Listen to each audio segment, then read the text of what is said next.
Good math, guys. Mike and Sean again.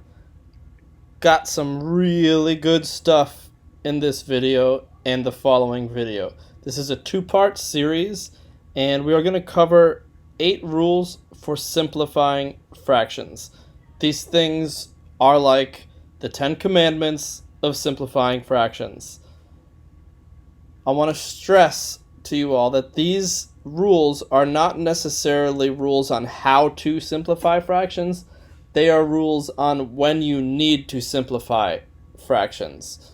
We do briefly cover the how-to while explaining some of these rules. However, some of our other videos that we've already published go more into depth on the how-to simplify fractions. Again, these 8 rules are mostly geared towards the when do you need to simplify a fraction, or if it's already in lowest terms. So, without further ado, get ready to get your socks knocked off. Hi everybody, Mike and Sean, Good Math Guys, back at you again. The next couple of lessons are going to deal with simplification of fractions. But before we begin, during the last 10 years of my teaching career, I taught the school district's first in-house math lab, where I saw every K-5 student at least once a week. At the same time, I taught math education classes as an adjunct professor at Florida Atlantic University. During that time, I met a brilliant PhD by the name of Don Ploger.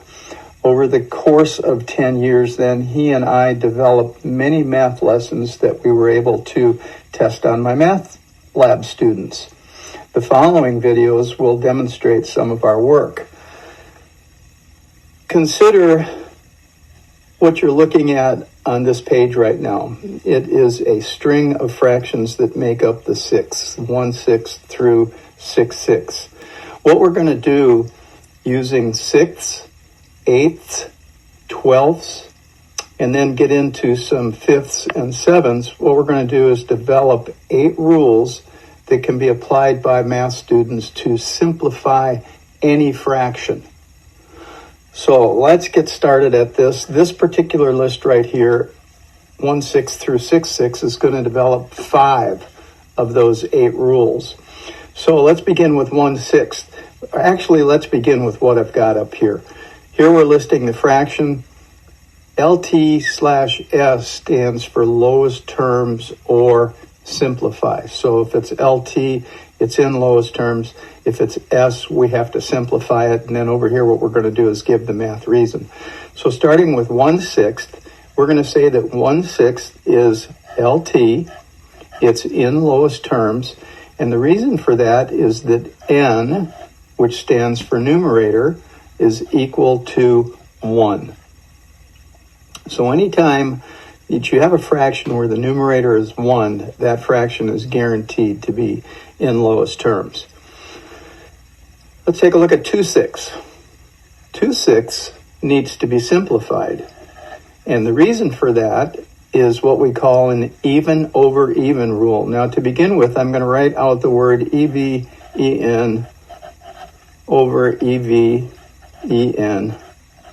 But from now on, we're going to abbreviate that with E over E, just for the sake of time. Okay, so begin with, it's even over even. We call that our even over even rule.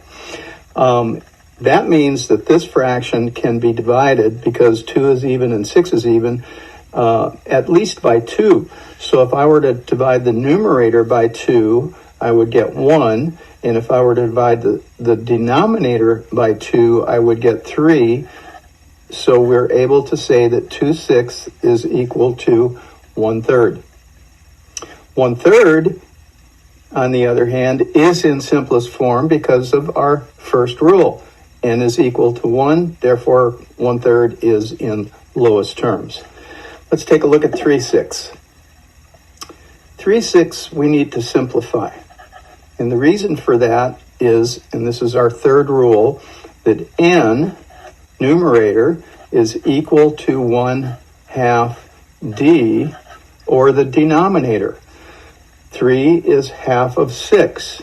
Anytime that occurs, we can use this rule, n equals 1/2 d. The fraction needs to be simplified. Now, what I like about this rule is that the rule actually contains the fraction that's in lowest terms. So we'd go over here and say that 3/6 is equal to 1/2.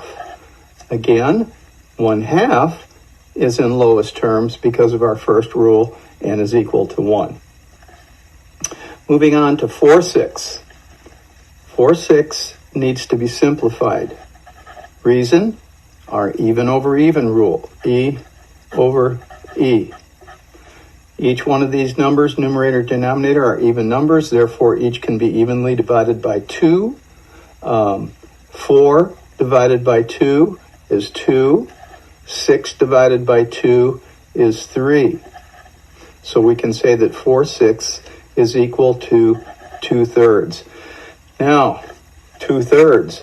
We know that that is lowest terms, and our next rule down here, when we talk about 5/6, is going to show you why. So let's go to 5/6, and then we'll back up to 2/3. 5/6 is in lowest terms because of what we call a consecutive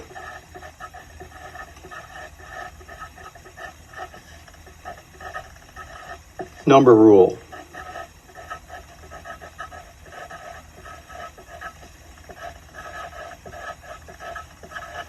In other words, anytime you have a numerator and denominator that make up consecutive numbers, in other words, one follows the other, that fraction is in lowest terms.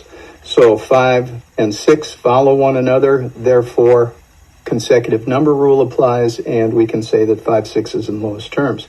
So if we back up now to 2/3, we know that 2/3 is in lowest terms because 2 and 3 are consecutive numbers.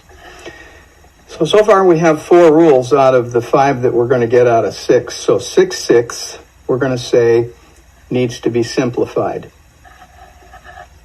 The reason there is that n is equal to d. And anytime the numerator and denominator are equal numbers, that fraction simplifies to one whole. So out of 6, we get 5 rules. Rule number 1, rule number 2, rule number 3, rule number 4, and rule number 5. All right, let me flip this paper over and we'll start with 8s. The 8s are going to give us one more of the 8 rules, and then we're going to stop this particular video after we do 8s and pick it up on the next video when we do 12s, 5ths, and 7ths. So 1/8, let's see, LT, rule n equals 1. 2/8, simplify, even over even. 2 divided by 2 equals 1. 8 divided by 2 equals 4. 1/4 is in lowest terms because n is equal to 1. 3/8, LT. Now, here's our new rule. Here's number 6. The reason why 3/8 is in lowest terms is that if I were to take and factor the 3 and factor the 8, 3 factors to 1 times 3, 8 factors to 1 times 8, and 2 times 4. If I were to look for the GCF here, the GCF is equal to 1. 2s are not common, 3s are not common, 4s aren't, 8s aren't. So the only common factor, which is the greatest common factor in this case, the GCF, is equal to 1. So that's going to be our 6th rule. Anytime the GCF is equal to 1, our fraction is going to be in lowest terms. Okay? Let's go to the next one, 4/8. 4/8 needs to be simplified. We've got the rule for that. It's n equals 1/2 d. And again, I like it because the 1/2 here is actually what this simplifies to. And we know that 1/2 is in lowest terms because n is equal to 1. All right, I'm going to flip this over and we'll do 5/8 through 8/8. 5/8. It's lowest terms. It's lowest terms because the GCF is equal to 1. Let's prove that over here by doing our little factor table. So we've got 5 here, 8 here. Factors of 5 are 1 and 5. Factors of 8, which we just did, are 1, 2, 4, and 8. And again, the only common factors are the 1s. Therefore, that's also the GCF, the greatest common factor, showing us the GCF is 1. Therefore, 5/8 is in lowest terms. All right, how about 6/8? 6/8 we have to simplify. We simplify that because it's even over even. Meaning we can divide the numerator and the denominator each by 2. So if I say 6 divided by 2 equals 3, 8 divided by 2 equals 4, we can say that 3/4 is in lowest terms because of the consecutive number rule. 7/8, lowest terms. And again, 7 and 8 are consecutive numbers, so we'll say consec number rule. And 8/8 needs to be simplified. Reason being, n is equal to d, and that always simplifies to 1. Okay, so out of our 8 rules, doing 6ths and doing 8ths, we got 6. In the next video, we want to keep these videos kind of short, so in the next video what we're going to do start out with 12ths. 12ths will give us our 7th of the 8, and then 5ths and 7ths will give us the 8th of our 8 rules. That being said, I hope you found this useful. Play with it a little bit and you'll see that it's pretty easy to understand. And for now, this is the Good Math Guys saying we'll see you on the next one. So for now, bye-bye. Don't forget to subscribe to our channel and follow us, because video number 2 will be following this shortly, and that will introduce rules number 7 and rules number 8 for the 8 rules for simplifying fractions. Until then, bye-bye.